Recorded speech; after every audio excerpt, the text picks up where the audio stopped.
Hey everyone, today's video is on an overview of functions.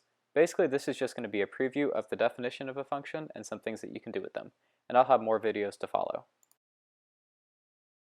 To introduce the concept of a function, we're going to start with the idea of a vending machine.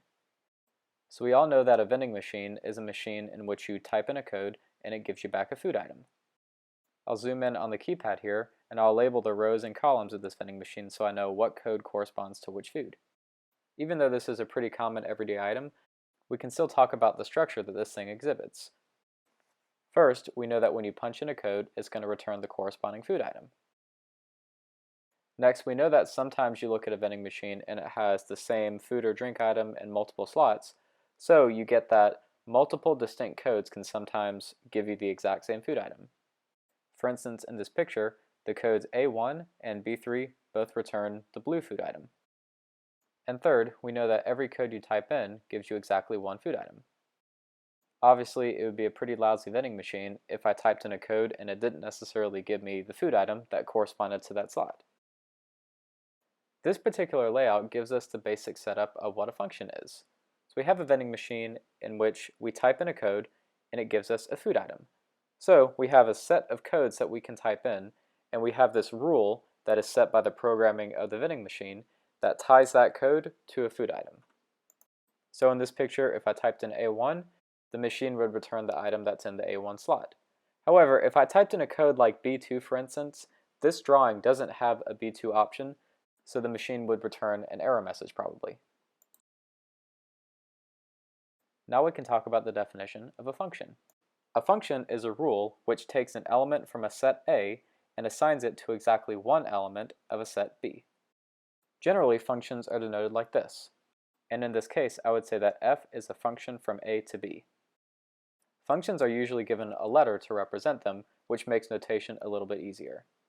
In a general setting, there's really not much structure to a function other than if I pick one element from my set A, I can only send it to exactly one element in a set B.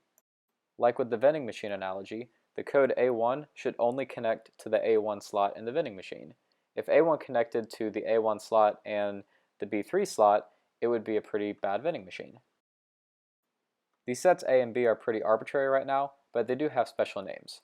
A is my set of inputs, and I would call such a set the domain of F.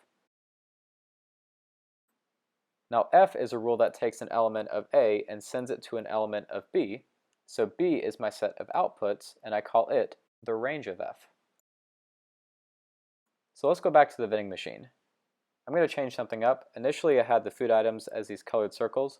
I'm going to rename them with letters corresponding to what color I'm talking about, just to be a little bit more precise. So B would denote the blue item, O would denote the orange, P for the purple, G for green, and PK for pink.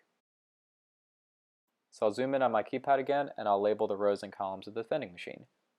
Now I'm going to let F denote the function that assigns the codes of this vending machine to the items in the corresponding slots. This is the exact kind of thing that would be programmed into the vending machine. So whenever I hit A1, the machine knows to retrieve the item that's in the A1 slot. First thing I'll do is calculate the domain of F. Now on the previous slide I talked about how there were some codes that I could input into this machine and some codes that I couldn't. So let's try to catalog all codes that we can put into this machine. I have A, B, and C in terms of the columns and 1, 2, 3 in terms of the rows.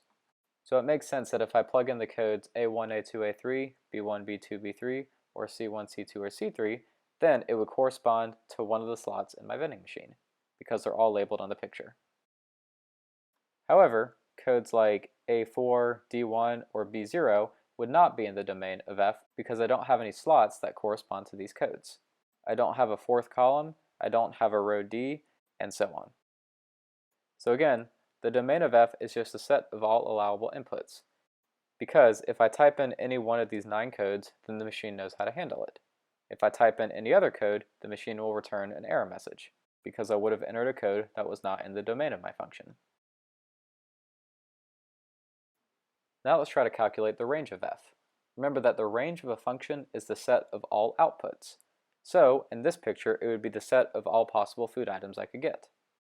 By simply just reading off all the possibilities that show up in my machine, I see that the blue, orange, purple, green, and pink items would be all the elements in the range of my function.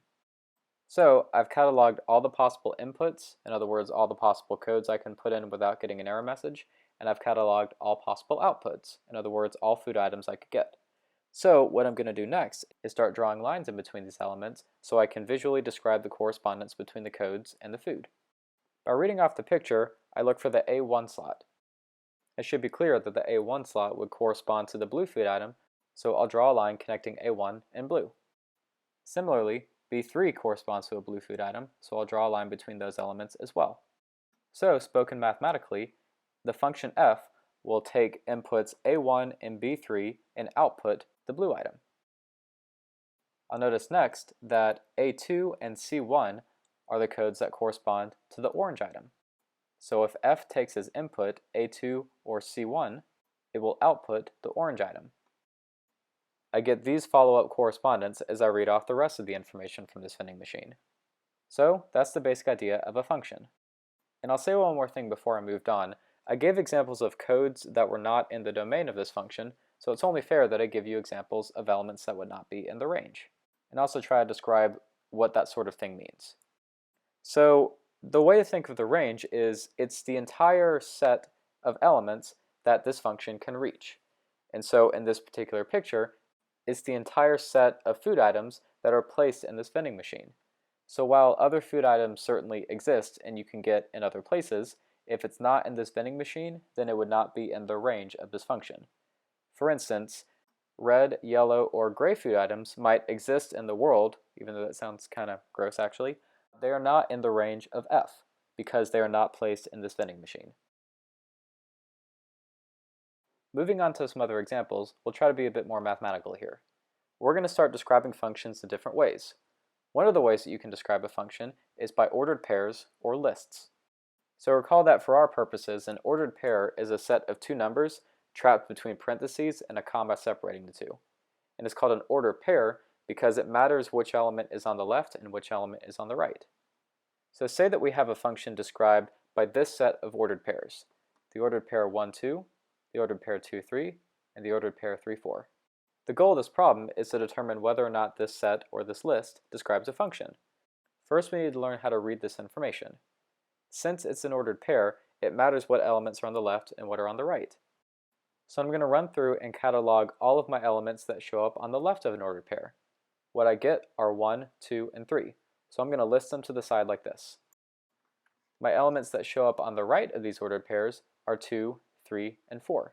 So I'll list those over here as well.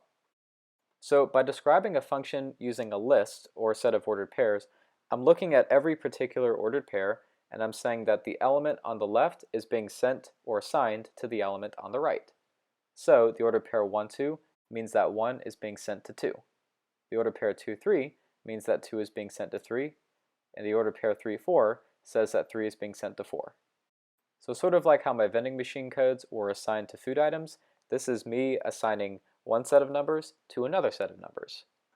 And in this particular description, I see that every number on the left is being sent to exactly one number on the right. So it means that f, described by this list of ordered pairs, is a function. We can also determine the domain and range of f. Since the domain is a set of all my inputs are the numbers that show up on the left of my ordered pairs. So my domain would be the set 1, 2, 3. My range, being the set of outputs, are all the elements to the right of my ordered pairs. So my range would be the set 2, 3, 4.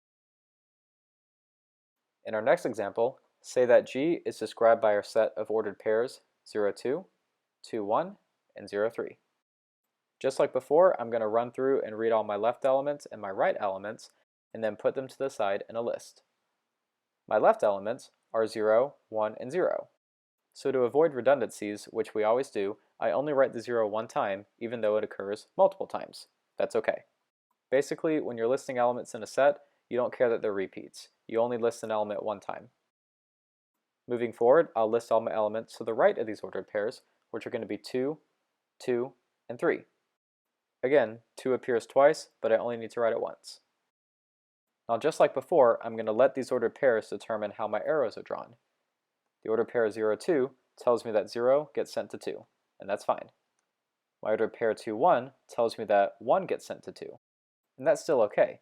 Like with the vending machine, I sometimes had multiple codes going to the same item, so it's okay for a function to take multiple elements and then send them all to the same location. However, we run into an issue when we look at the ordered pair 0, 3, because this is telling 0 to be sent to 3. And that's a problem because I'm sending the single element 0 to two different locations. Automatically, that means that g is not a function, because remember that by the definition of a function, I send each and every input of my domain to exactly one element of my range. Since 0 is being sent to two elements in the range, g is not a function. So whenever you're looking at a list describing a function, if ever a number on the left of these ordered pairs shows up twice and the corresponding right-hand numbers are different, you're automatically not a function. Now let's talk about functions as described by formulas. First, let f be the function from the set of real numbers back to the set of real numbers given by f of x equals to x cubed. So let's talk about some notation here. I have f and then next to a set of parentheses enclosing x, and then it's equal to something. This is notation meaning that f is going to take an input x and then output x in terms of the formula. Something like this might be called a function in one variable, because x is my variable, my unknown, my input, whatever you want to call it, but whatever I output of f is solely based on x. So like I just said, x is going to be our real number input, and then f of x is going to be equal to x cubed, so x cubed would be my output. Basically, this function is a rule that says, give me a real number, and I will return you that real number raised to the power of 3. I have been using the word a lot, but I will confirm that such a thing is a function. Cubing a number is well defined and gives me exactly one output. I can't cube a number and get two different possible answers. The domain of f is just going to be the set of all real numbers. The quick answer as to why is because there is no real number that I can't take and then raise to a power of 3. So every single real number is allowed to enter into f because f knows how to handle every single real number. In other words, my function can cube any real number that it wants, so there's no restrictions. My range of f is going to equal to r as well. If I start feeding numbers into f, there's no real number that I actually will not get in return. This is because the third power of any positive number is positive, the third power of any negative number is negative, and the third power of 0 is just 0, so I can reach all real numbers. Now evaluating this function at points is pretty straightforward. Suppose that I want to compute f of 2. Well, this just means I take 2, take it to its third power, and I get an answer of 8. So evaluating a function at a point is simply just taking that number and plugging it into the formula that you have. In our case, taking that number and cubing it. Evaluating f at -1 means I take -1, cube it, and then get -1 as an answer. So f of -1 is equal to -1. For our next example, let g be the function from the set of real numbers to the set of real numbers, given by g of x equals the absolute value of x. This means that when I evaluate g at a number x, I return the absolute value of x. So by this description, x will be our real number inputs, and then the absolute value of x will be our non-negative outputs. G is definitely a function. Its domain is going to be the set of all real numbers, simply because give me any real number and I can take its absolute value. However, the range is going to be different. The absolute value function can only return positive numbers and the number 0, but it can't return negative numbers. This means that I need to restrict my domain to the interval from 0 to infinity.